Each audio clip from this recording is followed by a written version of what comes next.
Welcome to Analyst Talk with Jason Elder. It's like coffee with an analyst, or it could be whiskey with an analyst reading a spreadsheet, linking crime events, identifying a series, and getting the latest scoop on association news and training. So please don't beat that analyst and join us as we define the law enforcement analysis profession one episode at a time. How we doing, analysts? Jason Elder here with another LEA podcast deep dive. And with me today is Dawn Reeby, and we're going to be catching up with Dawn. Dawn, how we doing? Hey, I'm doing great, Jason. Thanks so much for having me on today. Appreciate being here. Yeah, so you always have a lot of things going on. You're quite the influencer in the law enforcement analysis world. So I thought, what better way to do a deep dive than to have you on and just catch up with you on what's going on in your world. Awesome. Thank you. Yeah, I definitely love working with a ton of analysts. They bring me a lot of challenges and then I bring them to you. So here we go. All right. So the question we're going to answer today is, what can analysts do? Which is a pretty broad question, but I know you have some good answers. Yes. So the way I see this, Jason, is analysts need to consider themselves as problem solvers.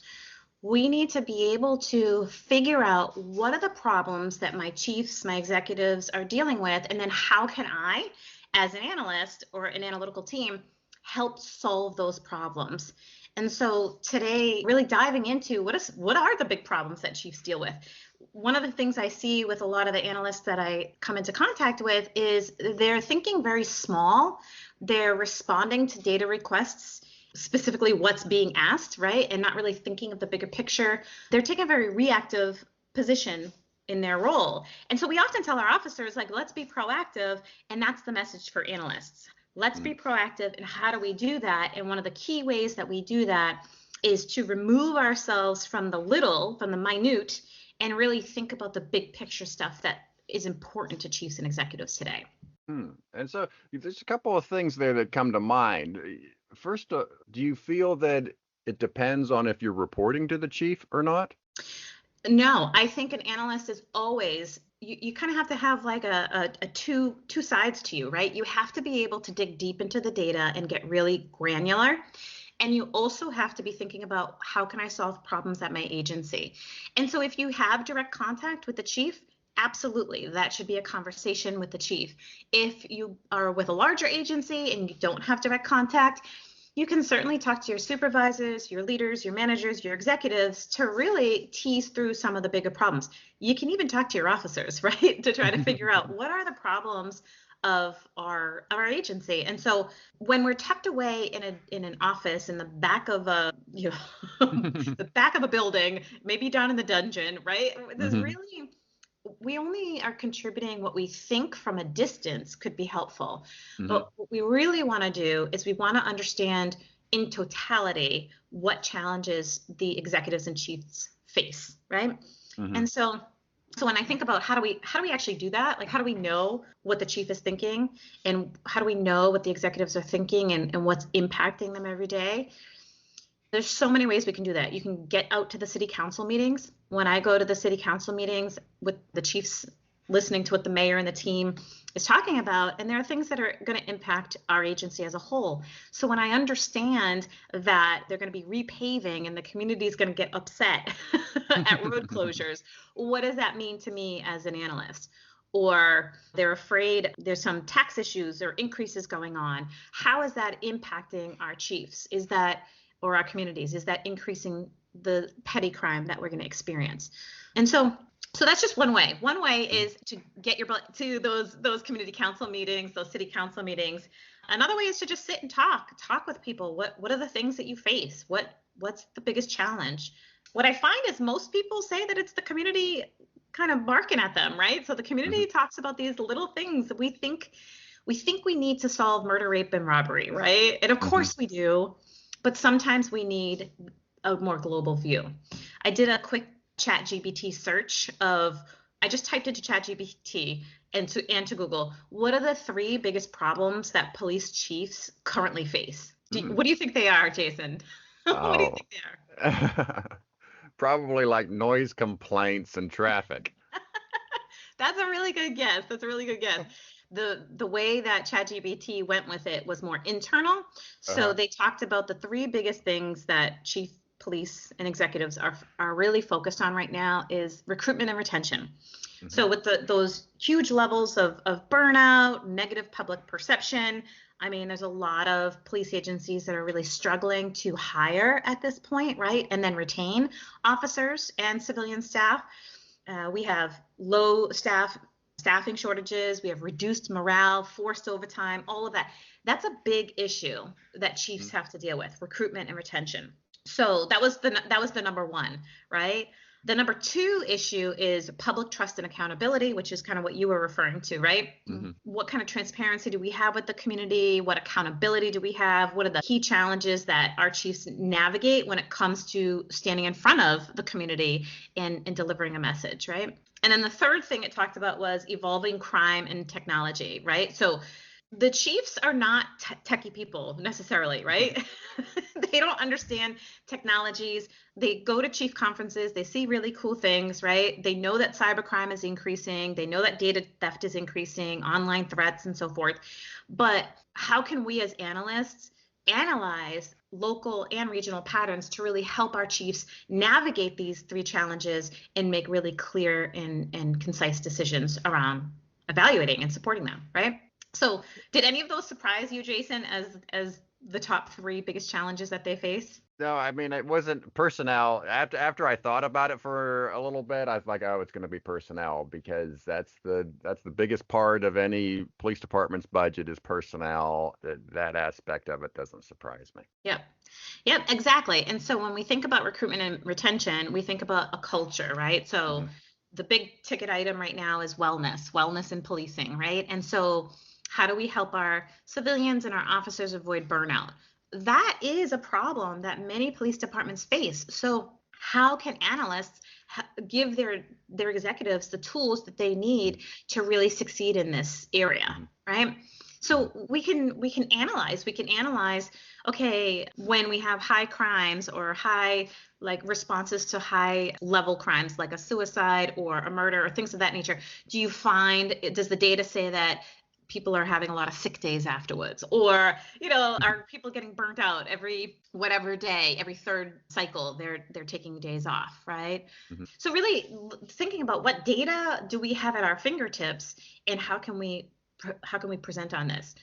And I'll share a short story with you. So I walked into a police agency and I noticed that the crime wasn't really high. And so I was trying to figure out how I could provide value to the agency. I mean, they certainly had crime and it needed to be analyzed, but I felt like there was something else going on. So during the interview with the chief, he said, well, I mean, if you can solve the mental health problem, jokingly, he says, if you can solve the mental health problem in our community, that would be great, right? And so I was like, wow, that's an interesting thing. I hadn't really thought about me, the analyst, solving that before, right? How do I go and solve that? And then I really wanted to articulate whether or not it was an issue. So I looked at all the CAD data, and sure enough, there were no mental health calls, but there were a ton of medical calls, right? Yeah. And so I went down to roll call and I asked the officers, I said, what's your number one issue? And they all said that they're going to these mental health calls over and over and over again. And they feel like they're not giving them the services, that they're not creating any impact, and they just feel at a loss. They don't know what to do, right? And so we had the agency quantify these mental health calls. We changed the CAD call. We had officers write reports for every mental health call that they went to so that we could quantify it. And 6 months later, we applied for a grant, several grants. We actually applied for 3 grants. Now, I will say, I personally did not write all those grants because that is not something I'm particularly amazing at. But as the analyst, I knew that my chief is busy. How can I bring in resources? So I started to connect with community members and found a really terrific resource actually from my past job who knew how to do this. So he and I wrote these 3 grants, and then the agency ended up receiving 2 out of the 3, which is about a little under $1 million, to build in a clinician program that had both co-response and follow-up. And so now we have all this money pouring into the agency. We have the mayor is really happy because the mayor's really excited about this initiative, as are the city council folks. So they're starting to put in resources. And the chief is looking real good because all he really had to do was say, go, right? Mm-hmm. And find these resources and get the right people on board. So the message here is you as the analyst, you don't have to know how to design a clinician program. You just have to know, is it a problem? What are the problems? Is that the problem? And how do you find resources for your agency that are going to help them solve some of the issues that they're challenged with? And so this agency is doing really great now. They're hiring another clinician and they're partnering with hospitals, schools, and group homes to really create a bigger impact at this point. And I'm just a fly on the wall. I go to the meetings, I'm excited, I see these things happening, I'm looking at the data, and really just collaborating, coordinating the efforts was what I as the analyst did. And I think we have the power to do that if we are creative and energetic enough to do so. Yeah. So is this center, is it under the responsibility of the police department, or is this part of a more citywide umbrella? It is a direct grant to the police department in partnership with a behavioral team, like a actual clinician team. So they actually hire the clinicians, but they do it under the grant for the police department. Okay. All right. Yep. So you get the both the health side of it and the law enforcement side of it. Exactly. And then we also attend now monthly meetings with the city. They have the senior center, the library, the health department, the hoarding groups, the folks who deal with that. So they have all these different partners. And so now the city really loves all of this work. And so they're looking to coordinate information sharing. And so when we think about how can we be impactful, we don't have to figure it out on our own. We just have to identify the right resources and be able to quantify the information. And if we don't have the information available, we need to have a voice that says, Chief, this is what we need to do to get to the next stage of this, collect data. Yeah. One of the things that I like about the story you just told is the getting the officers involved and solving their problem, right? I'll tell you exact opposite story from my past is we had a COMSTAT and trying to find patterns and trends in burglaries, robberies, theft from autos and whatnot. But the information that we were getting from the RMS was lacking. And so the executives came around and said, what can we do? Well, what if we have them fill out an extra form to give us all the particulars, MO and whatnot. And we did. But to the patrol officer, the detective or whatever it is, oh, this is something else I have to do. This is something else. They might not think it's a huge issue to them. They weren't getting anything out of it. So you can just imagine some of the responses or that we got out of it because it wasn't beneficial to them. It was just another task that they had to do. There's so much value to that share right there, Jason, because it isn't perfect already. But if we didn't go to the ground level on a consistent basis and reiterate that we're doing this because you identified a problem and we're trying to solve it for you, then we wouldn't have had any buy-in, right? Very similar to your experience. It just feels like a top-down kind of thing. But after we ask the officers what the challenges are that they're facing and just inform, hey, we applied for a grant, based on all the data that you guys have been submitting. Thank you so much. Hey, we got the grant. Hey, the clinician's getting hired. How do you see this look like? How do you see this being successful?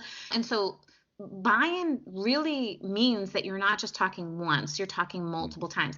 And granted, we can all do a better job of this, including myself, but during that particular time, it was very important to make sure that we involve them in the process, because once you start doing the work, people get aggravated, right? And they're like, oh God, I gotta write a report for every mental health call.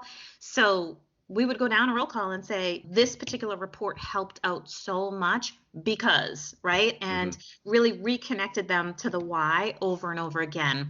And that from your story and from mine, as you can see, is quite important when you're building that buy-in and finding solutions. So an analyst listening to this may feel very overwhelmed. right? Mhm. What you're suggesting may really be out of one's comfort zone. So Mhm. let's go over maybe some tips to think Mhm. about how to identify some issues, how to go about making the pitch, Mhm. different pitfalls that maybe an analyst should avoid.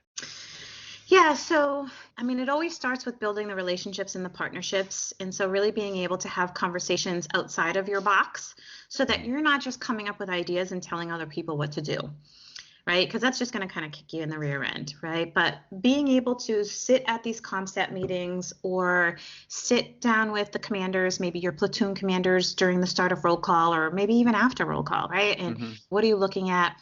And having regular discussions about what problems they are facing. Because trust me, they're not facing the problems that you think they're facing, right? You think that there's some big problem with motor vehicle brakes, and if you give them some great analysis, they're going to jump on it, right? Mhm. Yeah. And they're trying to deal with no one's here to go to dispatch, and they're trying to pull an officer off the street to go into dispatch because they don't have enough seats, right? Or people Mhm. in the seats. So it is important to really go down and develop those relationships and communicate, or up. I mean, if you're in the basement, go up. But but bring in research. Like, you are the problem solver, you are the subject matter expert, and the data that analysts need to really think about is your internal data and your external data. Are you up with pop center guides? Do you regularly do that outside research and go into popcenter.org and study the problem that your community faces? For instance, if your community faces local bars, upon the close of local bars, there's a lot of fighting in the streets, right? Yeah. Have you Mhm. gone to the pop center to try to figure out some best practices, right? Mhm. How do you regularly feed your mind? How do you regularly come up with ideas? Are you listening to this podcast? Are you listening to other podcasts? So communication, research, and podcasting, and other learning tools are, the IACA has a ton of great classes that if you're really active in them, you're going to hear what other analysts do and be motivated and excited about that, and then go do it at your agency, right? Yeah. So I think for analysts, it's really key to continuously expand both your local knowledge and your regional knowledge.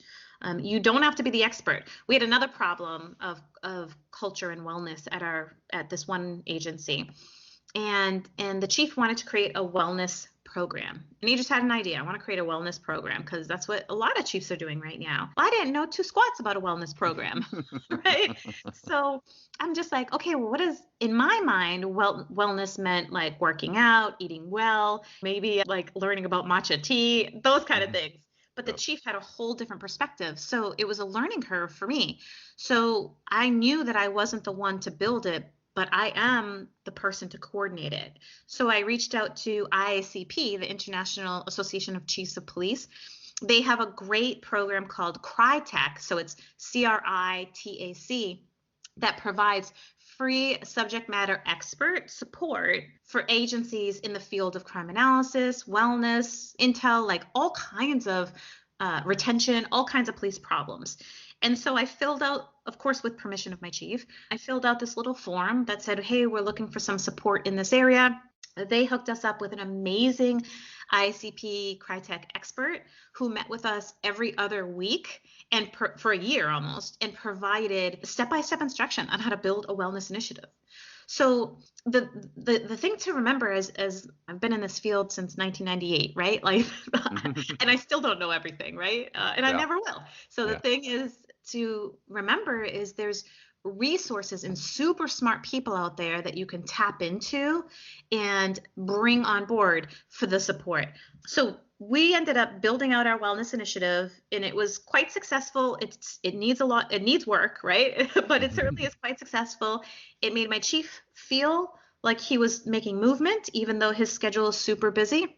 And it made the agency feel like people cared. They were trying to Mhm. develop this. Now, not everyone agrees with how everything is done, but the bottom line is we are the problem solvers. So Mhm. find resources that are going to problem solve. And there's great ones out there. You literally can Google how to build a wellness initiative, funding for wellness initiatives. There's so many great resources out there. Yeah. And we'll put a link in the show notes for that program? Because that sounds like an excellent source for analysts. Absolutely.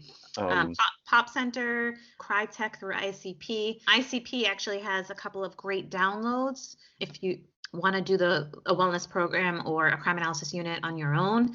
Of course, ICA is a great resource. There's just a huge amount of resources out there. It can be overwhelming, but keep it simple. Keep it real simple, one thing at a time, one foot in front of the other.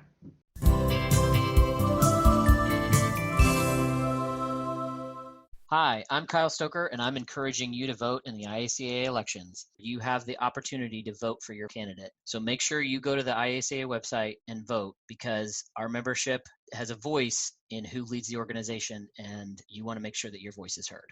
Thank you.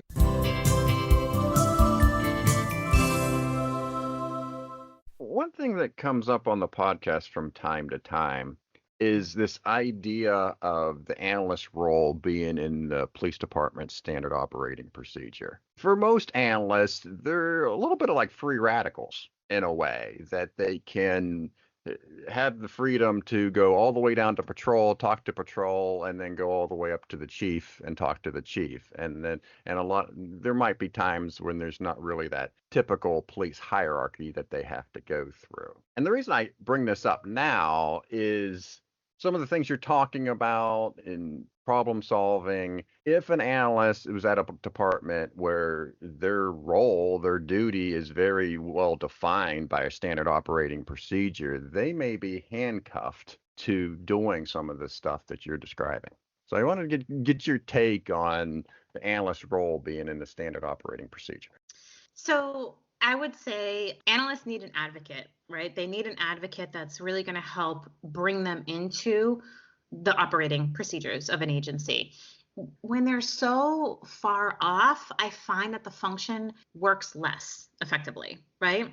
Mm-hmm. So with that being said, I do recognize that larger agencies will often have, let's say, 30 analysts, right? Or 100 analysts. And they don't necessarily have direct contact with the supervisors, with the leaders. So you can consider your supervisors, maybe the captain of your sector, whatever it might be, your leader. And what problems can you solve for that person, right? So who is the person that you're communicating with? So it might not be the chief or the deputy chief or the captain of the whole area. Maybe it's the captain of your district or the lieutenant of your district, right? Mm-hmm. So I think that analysts should always consider themselves problem solvers, because otherwise we are just data pushers, right?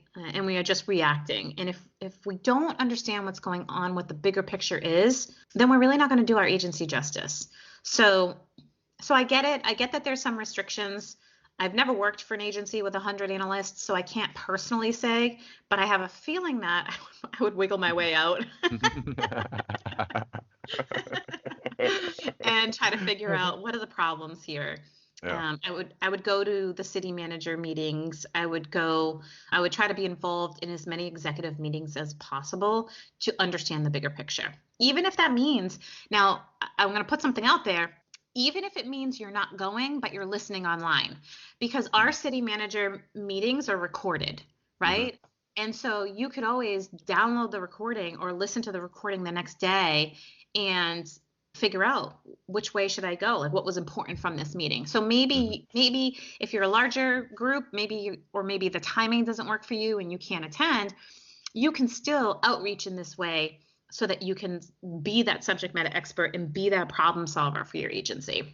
All right, good. And recently you had some interesting results from some surveys you had online, the role of the analysts and NIBRS and the should analysts attend COMSTAT. So I wanted this, talking about the role of what an analyst can do. I thought those two survey questions fit well into this conversation. Yes.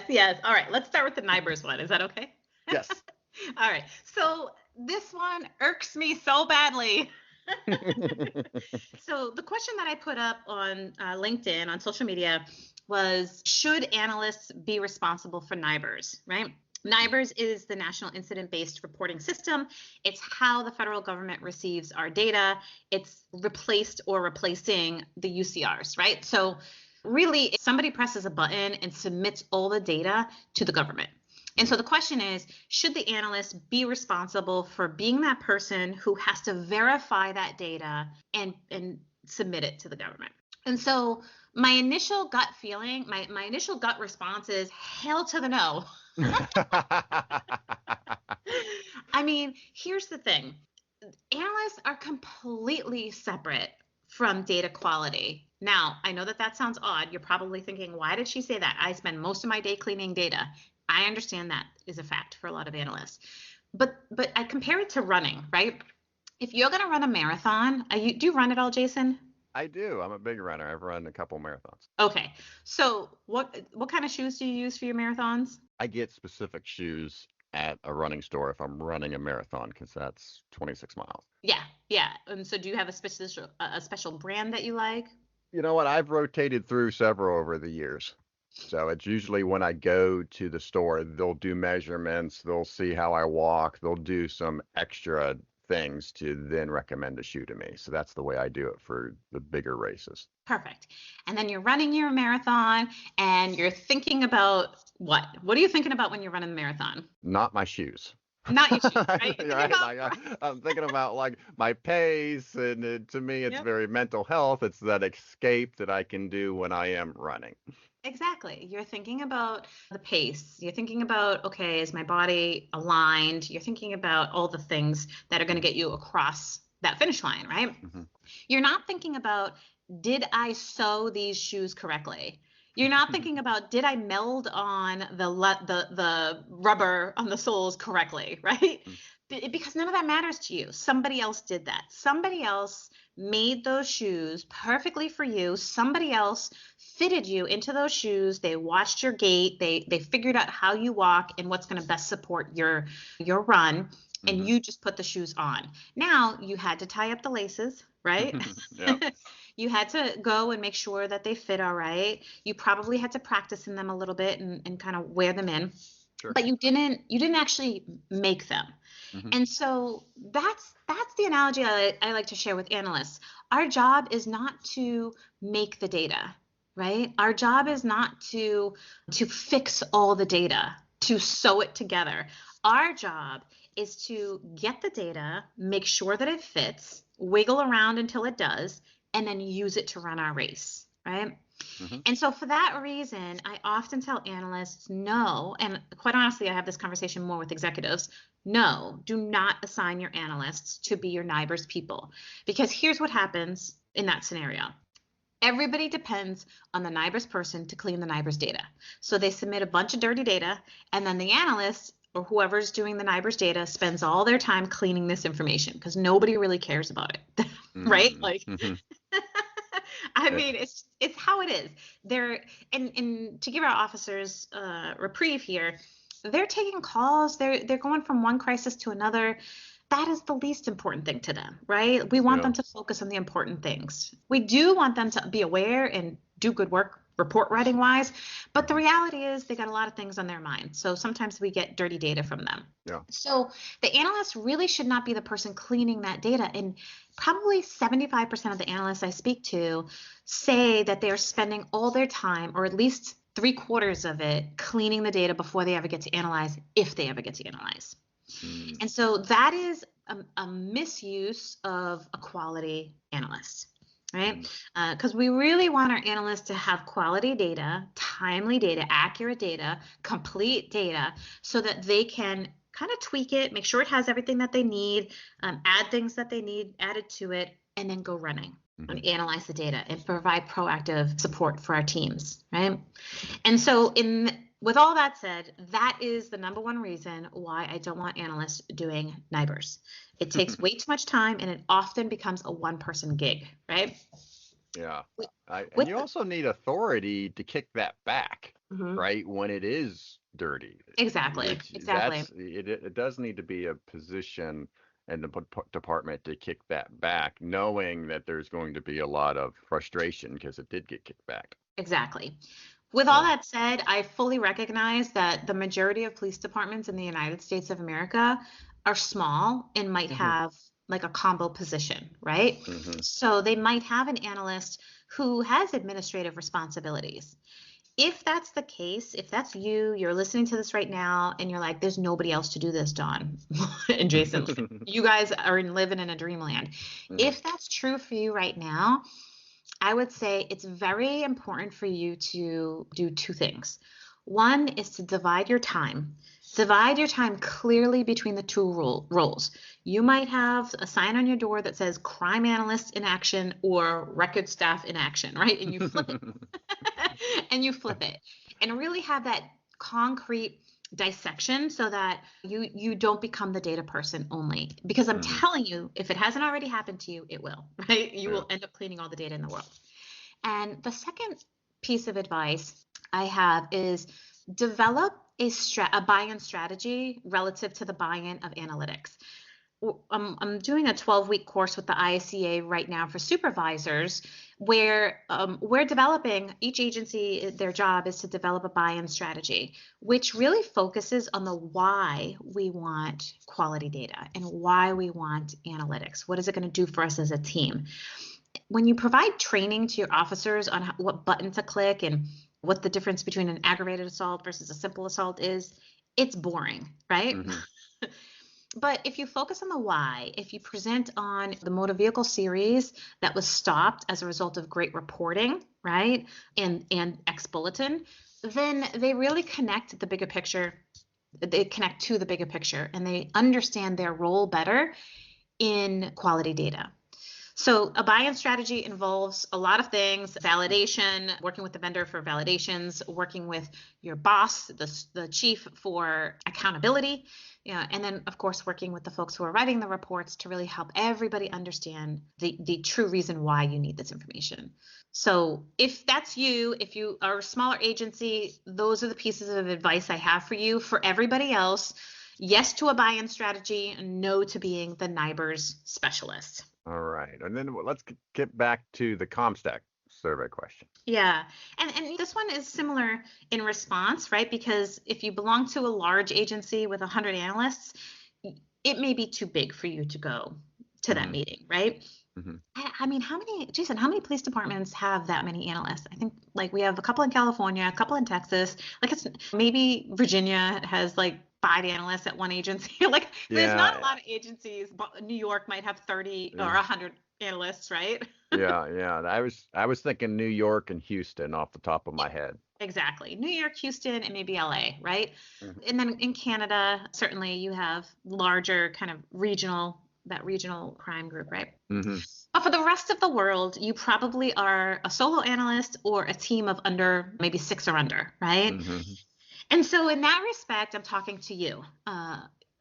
Yes, get into COMSTAT. And what I've seen from talking with analysts and being an analyst myself for a very long time is people relay your analytics like it's kind of like the game of telephone. They don't really say the whole thing, right?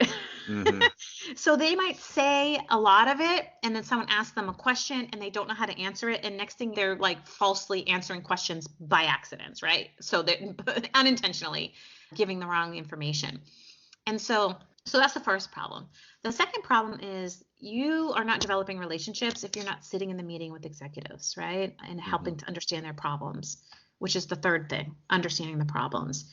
So getting to a COMSTAT meeting, if your agency is, let's say, under 300 officers, getting to a COMSTAT meeting regularly is really important. Many of the analysts that I know actually prepare all the documents. They do all the prep work.